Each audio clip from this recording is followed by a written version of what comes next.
Welcome back, my freaky darlings. We're going to go a little further into the Immortal Hulk review this time. Not so much as a part 2, but a continuation of what we started before. And we're going to go a little bit deeper. Now, I know that sounds a little weird to some of you. But, you see, gamma is not a science. It's a curse with footnotes. Because the Immortal Hulk is not content with saying, Bruce Banner turns into the Hulk because, radiation. That explanation worked back in 1962. That's when the Marvel Universe was basically, what if science made everyone worse? But this run looks at gamma radiation and says, no, this is not just physics. This is theology in a lab coat. Gamma in this book is not merely energy. It's connection, infection, revelation. Gamma is the thing that cracks open the human soul and lets something else look through. Now, what does it see? What does it reveal? Not power, not heroism, not even destiny. It reveals the hidden self. That is why every gamma being becomes something specific. Bruce becomes the Hulk because his rage needed a body. Samuel Stearns becomes the leader because his insecurity wanted intelligence as a weapon. Emil Blonsky becomes Abomination because hatred just wanted a face. Betty Ross becomes Harpy because grief and rage refused to stay pretty. Gamma does not create monsters out of nowhere. It exposes the monster-shaped wound already waiting inside. Very comforting. Wonderful bedside manner, actually, gamma radiation. 10 out of 10. Honestly, I would not recommend it. Now we all know the Hulk is a system. It's more like Bruce Banner's broken house. To understand this series, we have to understand that Bruce Banner is not one man with one monster. He is a house full of locked rooms, and every room has someone inside it. Some are screaming, some are plotting, some are crying, some are pretending they're fine, which is always the most suspicious room in the house. The Hulk system is the emotional architecture of Bruce Banner's survival. There is Bruce, the intellect. Bruce is the scientist, the observer, the man who thinks if he can name a thing, he can control it. That's cute. That's adorable. Very, I labeled my trauma, so now it has to behave. Duh. Then there is Savage Hulk, the child, the hurt one. The Hulk just wants to be left alone version that we're all so familiar with. People mock Savage Hulk because he speaks simply, but he may be the most honest one in the room. He does not intellectualize. He does not manipulate. He does not build moral arguments. He feels, hurts, wants safety. And when he does not get it, Hulk smash! Honestly, not the worst emotional model I've seen online.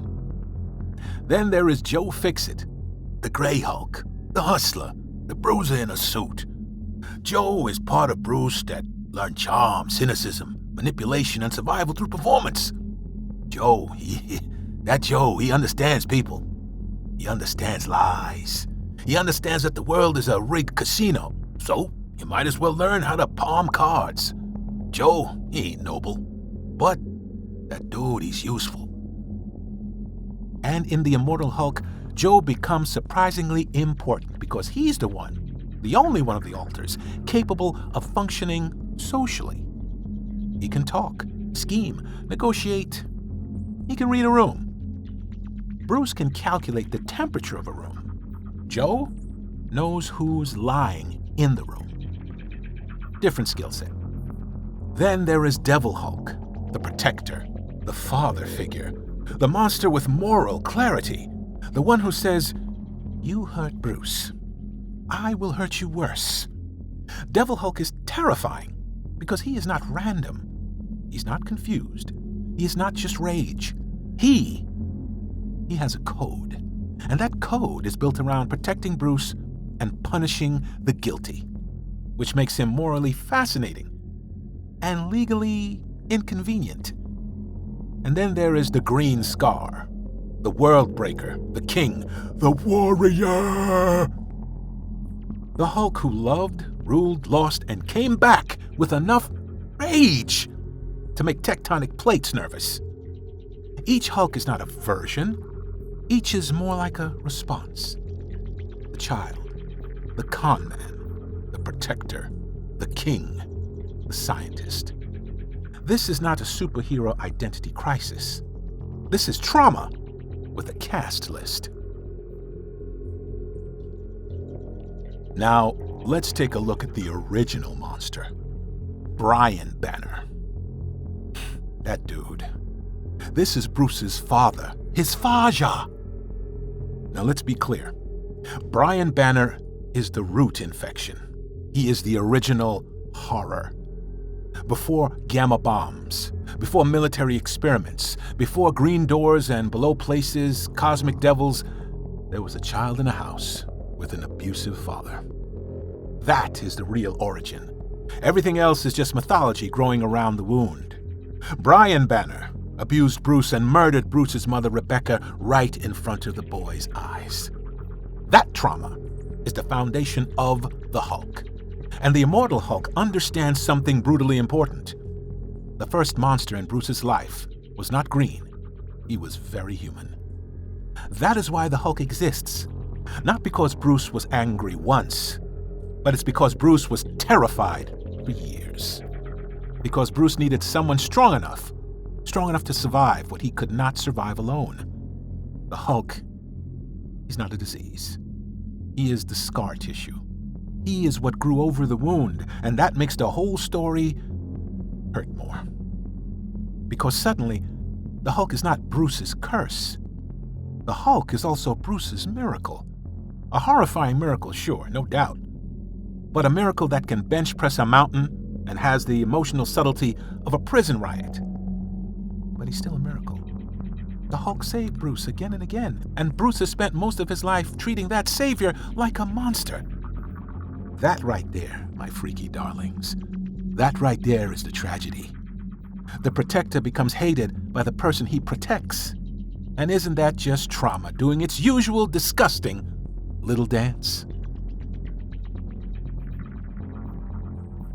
Now, let's meet God's shadow with teeth, the one below all. Now let's take a little descend down those stairs. The one below all is the cosmic horror engine of the series, the entity beneath the green door, the force behind Gamma Resurrection, the thing that whispers from the below place. And the terrifying idea is that the one below all is not merely an enemy of God. It may be part of God, the shadow of the one above all, the destructive face of divinity, the cosmic principle of hate, entropy, and annihilation. This is where the Immortal Hulk becomes enormous. Because it is no longer just asking, can Bruce Banner survive being the Hulk? No, it's asking, what is destruction for? Is destruction evil? Always? Or can destruction be part of creation? Can the thing that breaks also clear space for something new? Can wrath be holy? Can a monster be an angel if it destroys the right thing? And because this is a Hulk comic, these questions are explored through metaphysical horror and large men being pulped like fruit, as literature does. The one below all wants to hollow out existence. It wants Hulk as its final vessel. It wants the strongest body attached to the deepest pain. That's the key. The one below all does not simply choose Hulk because Hulk is strong. It chooses Hulk because Hulk is broken. Because pain is a doorway. Because trauma makes opening. Because Bruce Banner's soul is full of cracks. And cosmic evil loves a drafty house. That's so scary. But it is also thematically precise. The ultimate villain is not just simply evil God. The ultimate villain is the voice inside pain that says, nothing matters. Destroy everything. Let it all end. And anybody who has ever been in a dark place knows that voice. Maybe not with green doors and cosmic hell basements, but the feeling. That feeling is real. That is why the horror actually lands. Now let's get back to the leader, Samuel Stearns, the actual parasite in the very wound. Now his role becomes nastier as the series continues on. He's not just trying to defeat the Hulk, he's trying to possess the Hulk system, everyone in it. He crawls through the green door. He manipulates events from the below place. He hijacks personas. He uses Brian Banner. Uses the trauma. Uses the metaphysics. He is not fighting Bruce from outside. He's invading the very wound itself. And that's what makes him so disgustingly repulsive. Stearns is the kind of villain, he doesn't just stab you. He asks where the scar tissue is the weakest. He wants to be the controlling intelligence inside the immortal body. He wants Hulk's strength, Bruce's immortality, and cosmic significance, because apparently having a giant brain was not enough for him. Some people get one mutation and suddenly act like the universe owes them a throne. The leader is a villain of entitlement. He believes he deserves the power because he understands it. But understanding something does not make it yours. Knowing the anatomy of a wound does not give you the right to open it. But that is exactly what Stearns does. He opens wounds. He studies suffering. He uses trauma as infrastructure. If Roxxon is exploitation through capitalism, Stearns is exploitation through intimacy. He violates Bruce from the inside. Okay, that sounded weird. But anyhow. But that makes it somehow worse than the usual Marvel villain plan of laser in the sky by dinner time. Now here's a dude who I totally sometimes forget is in this story. The therapist who really should have charged more, Doc Samson. Now he's fascinating in this run because he represents another angle of the Hulk myth. The attempt to treat, analyze, and help Bruce. Samson has always been part superhero, part psychiatrist, part, sir, maybe your ethics board should check in? In Immortal Hulk, he becomes another gamma being caught in the resurrection system. And his presence matters because he understands the Hulk system better than most. But even he cannot fully control or explain it. That is one of the recurring ideas. Science helps. Psychology helps. Language helps. But none of them fully contain the truth. Bruce is not a case study. Bruce is a person. And the Hulk system is not a puzzle to be solved. It is a family to be understood. A deeply dysfunctional family, yes. A family where Thanksgiving could end with a crater. But still, a family. Doc Samson's tragedy is that he wants to help Bruce, but he is also part of the Gamma Nightmare. He is doctor and patient, observer and participant, therapist and monster, which is a little awkward. You know your therapeutic boundaries are complicated when your doctor also has gamma resurrection issues. Now, children, let's introduce Sasquatch. Not the one you hear about in the stories, no. This is Walter Lankowski and the Contagion of Gamma. Mr. Lankowski, Sasquatch, is one of the early clues that Gamma is bigger than Bruce. His transformation and possession show that Gamma is not an isolated scientific accident. It's more of a network, a spiritual ecosystem, a haunted Wi-Fi signal from hell. Sasquatch becomes a way for the story to say, this is not just happening to Bruce Banner. Gamma beings seem to all be connected. They share a metaphysical source. They die and return through the same door, which means Hulk. The Hulk is not an anomaly. He's the most visible symptom of a cosmic disease. And that is an important escalation. Because once the series broadens from Bruce cannot die to Gamma cannot stay dead, the whole Marvel Universe becomes more disturbing. Every Gamma accident retroactively becomes something more than science gone wrong. It becomes contact, initiation, a handshake with something beneath reality. And nobody read the terms and conditions, I guess. Well, typical.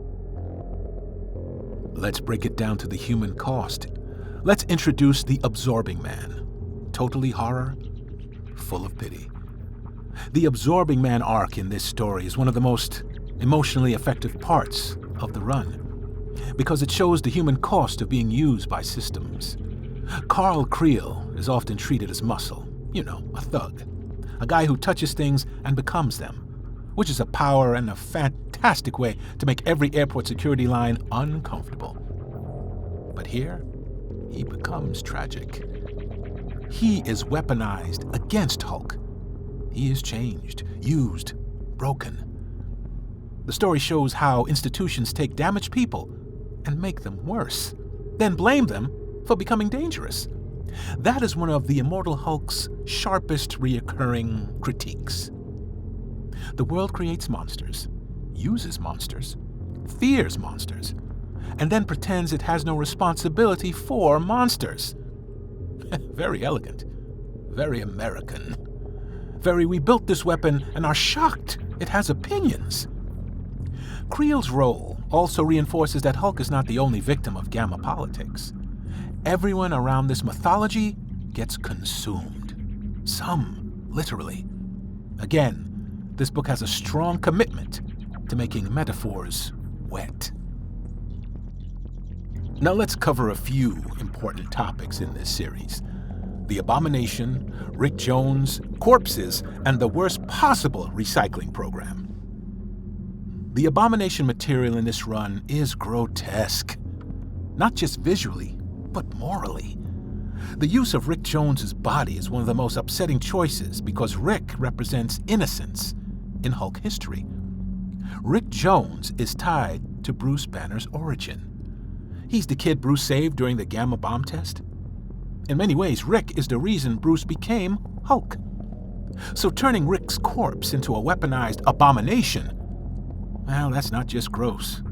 It's just damn comic sacrilege. It is history desecrated. It's the past being dug up, mutilated, and aimed directly at Bruce. Which for this series is basically a mission statement. The Abomination in Immortal Hulk is not just a villain. It is institutional body horror. It's what happens when governments and scientists decide that a dead person is not a person anymore, just material, just data, just meat with strategic potential.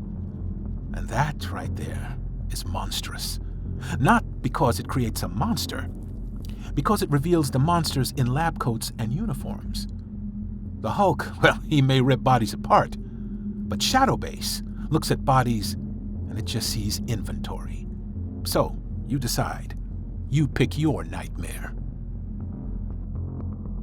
Now, my freaky darlings, my beautiful angels and aliens, let's take a look at something a little bit more closely. Not so much intimate, but close just the same. Betty Ross and Bruce Banner, the love after the apocalypse. The relationship between Bruce and Betty in this run is messy, painful, and fascinating. This is not a romance where love fixes everything. This is not Beauty and the Beast with gamma poisoning. Bruce and Betty have history, baggage, death, resurrection, lies, transformations, trauma, family damage, military damage. The emotional health of this relationship is somewhere between condemned building and active volcano. But that is what makes it compelling. Betty, oh, Betty, she does love Bruce. And Bruce, he loves Betty. But love is not enough to make them safe. That is one of the mature truths of the series. Love does not erase harm. Love does not undo trauma. Love does not automatically make two broken people compatible. Sometimes love is real and still very dangerous. Sometimes two people understand each other because they have survived the same hell, but that does not mean they can build a home there.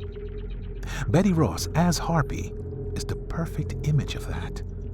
She is love made monstrous. Love that refuses to be gentle because gentleness got her killed too many times. She does not exist to heal Bruce. She exists to stand beside him as something equally terrifying. Romantic in a gothic nightmare sort of way. Bad idea for couples therapy, but very excellent for a comic book. It's that time, my freaky darlings, for the con man to get a shot at the wheel. Joe Fixit in Bruce Banner's body. One of the most interesting stretches of the series is when Joe Fixit emerges in Bruce's human body. Now that right there is such a smart inversion. Usually the Hulk body represents power, and Bruce's body represents vulnerability. But Joe in Bruce's body shows that power is not only physical. Joe survives through charm, instinct, deception, and a whole lot of nerve. He knows how to move to the world. He knows how to talk to people. Knows when to lie, when to gamble. Bruce's body may be fragile, but Joe, he ain't. This gives the run a different texture. It becomes noir, street level, a little sleazy, a little funny, a little desperate. Joe Fixit reminds us that the Hulk system is not simply a hierarchy of strength. Each alter, they got their own tools. Each alter exists because Bruce, well, he needed something. Savage Hulk has innocence and rage. Devil Hulk, he's got protection. Green Scar, leadership, war. Joe Fixit has survival. And sometimes survival looks like a cheap suit, a bad attitude, and the moral flexibility of a casino owner. Honestly, a very useful skill set. Now it's time. It's time to discuss the Minotaur. Dario Auger and the Monster of Profit. Dario Auger, the Minotaur, is a perfect villain for this story because he is mythological and modern all at once. He is literally a monster, but his real monstrosity is corporate. Roxxon does not simply fight Hulk with soldiers. It fights him with narrative, the media, propaganda, public relations, controlled outrage, market logic. And this is where Immortal Hulk becomes brutally funny in the darkest of ways. Because Hulk can smash a tank. Hulk can smash a monster. He can smash a building. But can Hulk smash brand management? Can Hulk smash shareholder value? Can Hulk smash a press release? That is the horror of Roxxon. It is an enemy that does not bleed in the usual way. It diffuses responsibility. It wears logos. It creates distance between action and consequence. Nobody personally killed the planet. It was a quarterly decision. Nobody personally exploited the poor. It was market necessity. Nobody personally funded atrocities. It was diversified investment strategy. Roxxon is evil with plausible deniability, and that makes Hulk's rage feel almost refreshing. Because at least Hulk, he's honest. When Hulk destroys something, he does not call it strategic restructuring. He just breaks it. There is integrity in that. Terrible, terrifying integrity, but integrity just the same. Let's all take a look at nostalgia as a weapon. That Xemnu arc. Now Xemnu is one of the weirdest and smartest inclusions in this run. Because Xemnu is just ridiculous. A giant alien monster with fluffy white fur and mind control powers. He looks like a nightmare teddy bear from a canceled cereal commercial. But Al Ewing uses him brilliantly. Xemnu becomes a weaponized nostalgia machine. He manipulates memories. He makes people remember him as the real Hulk. He replaces truth with comforting false memory. And oh boy, does that feel relevant. Xemnu is not just a monster. He's the danger of nostalgia. The way people can be made to remember a past that never even existed. The way branding can overwrite truth. The way audiences can be sold a cleaner, safer, fuzzier version of something messy and real. Xemnu is the fake Hulk. The sanitized Hulk. The corporate-friendly Hulk. The one people can consume without discomfort. And that makes him a perfect opponent for Immortal Hulk, a book that is aggressively uncomfortable. Xemnu says, Remember when things were simpler? And Immortal Hulk says, they were never simple. You were just not paying attention. That is vicious, but it's also smart. That's the kind of thematic punch this run delivers, while still giving you a giant monster fight. Because comics, when done right, can walk and chew radioactive glass pretty much at the same time. Now let's get back to Jackie. Jackie McGee, remember? Journalism, truth, and her purpose? Her role keeps becoming more important as the series grows. She's not just documenting Hulk. She's documenting truth under a whole lot of pressure. And truth is one of the biggest battlegrounds in this book. Everyone wants to define Hulk. The government wants him defined as a threat. Roxxon wants him defined as a public menace. Bruce wants him defined as a condition. The leader wants him defined as a vessel. The one below all wants him defined as an instrument. But Jackie, she just keeps asking one question. What is he really? And that question matters because the Hulk is always being interpreted by people with agendas. This is a story about who controls the narrative. And Jackie, as a journalist, is fighting for reality itself. Now that may sound dramatic. That's a little good, and it should, because in Immortal Hulk, narrative control is life and death. If Roxxon can convince people Zemnu is the true Hulk, then the real Hulk becomes easier to erase. If Shadowbase can define gamma beings as assets, then bodies just become property. If Bruce defines his alters as problems, then healing becomes very impossible. Names, they matter. Stories matter. Who gets believed matters. And Jackie's job is to just witness, not to sanitize, not to mythologize, just to witness. There's a lot of power in that, because horror thrives in secrecy, and Jackie keeps bringing a flashlight. A small flashlight, yes, in a cosmic slaughter basement, but still a flashlight. Much respect to you, Jackie. Hey, y'all want to know where every bad idea goes to say a little prayer? The Below Place is one of the most haunting ideas in modern Marvel history. It's not just hell in traditional sense, it's much, much worse. Hell usually has structure, punishment, demons, irony, maybe a waiting room called purgatory. This Below Place feels like the underside of creation, a place of ruin, a place beneath meaning, a place where everything is reduced to hunger, hatred, and silence. It's where gamma beings go through the green door. It is where identities can be manipulated. It is where the one below all reaches upward. And symbolically, it is trauma's basement. The place beneath the self where the worst memories live. The place you do not visit unless something drags you there. Bruce's entire life has been shaped by locked doors, closed rooms, buried memories, compartmentalized selves. So, of course, the central image of the series is a door. A green door. A door that opens after death. A door that should stay shut, but never does. Because trauma returns. The dead return. The past returns. The buried thing comes back and asks why you buried it. That's so damn rude, but very, very accurate. The Future Hulk, or the end of everything with abs. One of the most chilling elements of the series is the version of the far future, the Hulk at the very end of time. The last living thing, the final vessel of the one below all. A cosmic horror image of Hulk, not as a savior or a hero, not even as a tragic monster, but as the final destroyer. Everything dead, everything gone, but Hulk remains, alone, immortal, but empty. That is the nightmare version of the title. The Immortal Hulk is not triumphant. He is the last wound in a dead universe. This future matters because it shows what could happen if pain becomes the only truth. If destruction wins. If the one below all fully claims him.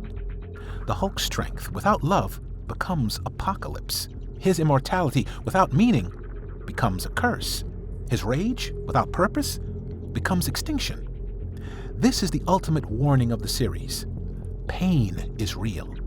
Rage may be justified, but if rage becomes your god, it will demand everything from you. And eventually, it will get bored and eat the stars. Subtle book this is. Very subtle. In conclusion, here's the question. The absolute question, the central question. Is the Hulk a monster or is the Hulk a savior? So what is he in this run? Is he a monster? Protector? Is he a victim? Or is he a weapon? God? Devil? Or maybe all of the above? Annoying answer, but yes. The Hulk is all of those things because people are very complicated. And Bruce Banner is basically a walking complication wrapped in purple pants. The series refuses easy categorization. When Hulk punishes the guilty, he feels like justice. When Hulk threatens the world, he feels like terror. When Hulk protects Bruce, he feels like love. When Hulk becomes the vessel of cosmic annihilation, he feels like doom. The brilliance of the book is that it does not resolve the contradiction too early. It lets Hulk remain uncomfortable, because the truth is uncomfortable. A protector can be dangerous. A victim can cause harm. A monster can love. A hero can terrify. A wound can become a weapon. And sometimes the thing that saved you is the thing you must eventually confront.